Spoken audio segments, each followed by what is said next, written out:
In this video, we show you how you can use repeating actions in your processes. For example, executing a process for each product in a list of products or sending a personalized email to all your users. Repeating processes are made in flow parts. We start with a new flow part, which we call Send Personalized User Update.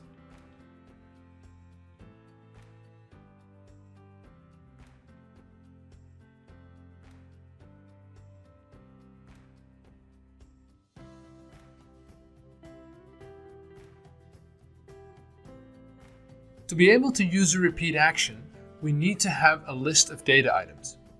You can get a list of data items by getting the data from the factory using a search action, for example. In this case, we will use a list of users as input.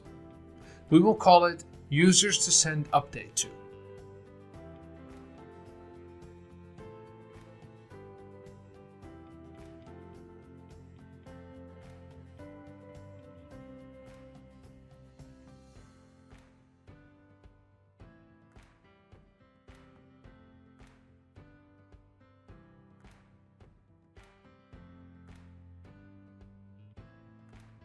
Now we can add a repeat action because we have a list of data in our flow part.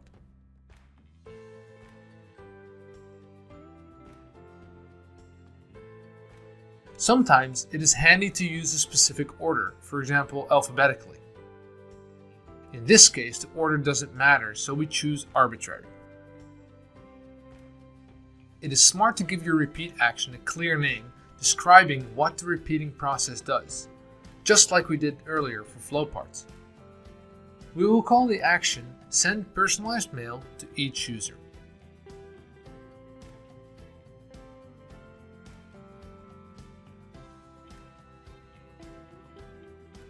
We now see that there is a repeat action in our flow depicted as a stack of actions. To open the repeat action, we first exit app mode. Then we simply click the repeat action. What you now see is almost the same as the editor we just had open. The difference is that we cannot make inputs and outputs here. All inputs and actions from the flow part are directly available in the repeat action. All actions that are executed in a repeat action will later be available outside of the repeat action in the flow part. You can always change the repeat action by clicking the button in the lower right corner. Now we can add actions and decisions. First, we calculate the number of tasks the user has, because we want to put this number in the mail.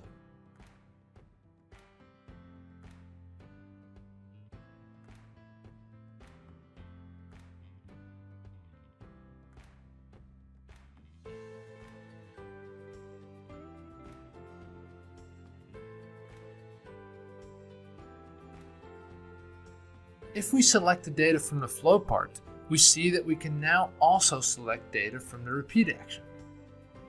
In this case, we have a current user because we are using a list of users. The repeat action is executed for a different user from the list of users. The properties of that user can always be found under current user in the repeat action.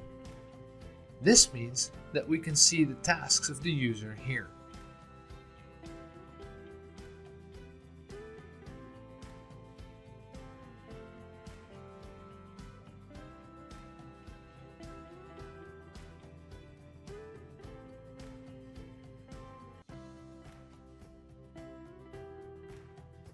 Now we can use the number of tasks in an email to the user.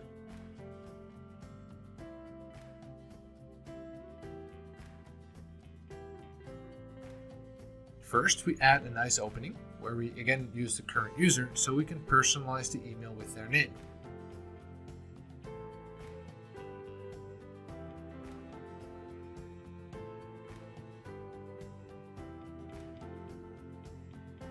Then, we tell the user how many tasks she has open.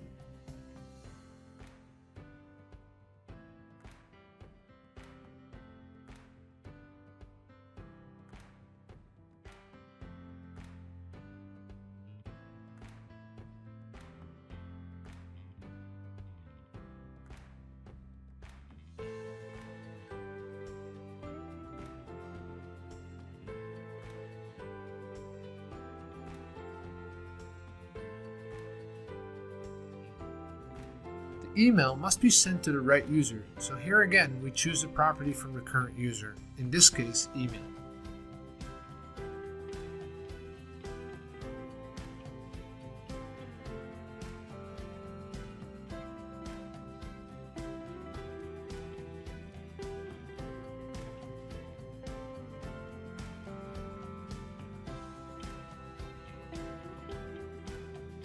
Now that we've made the email, we can close our repeat action.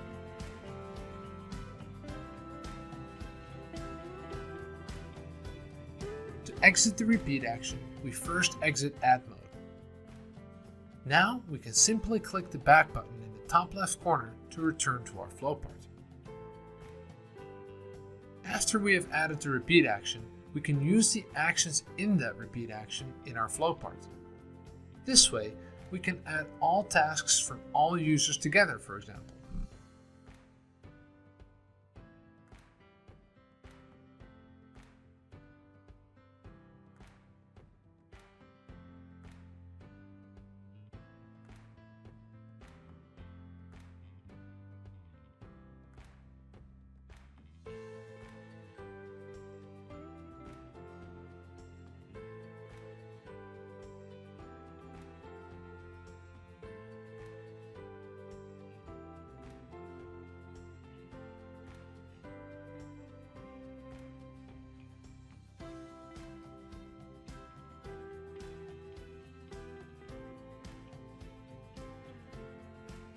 That allows us to use the number of added tasks as an output, for example.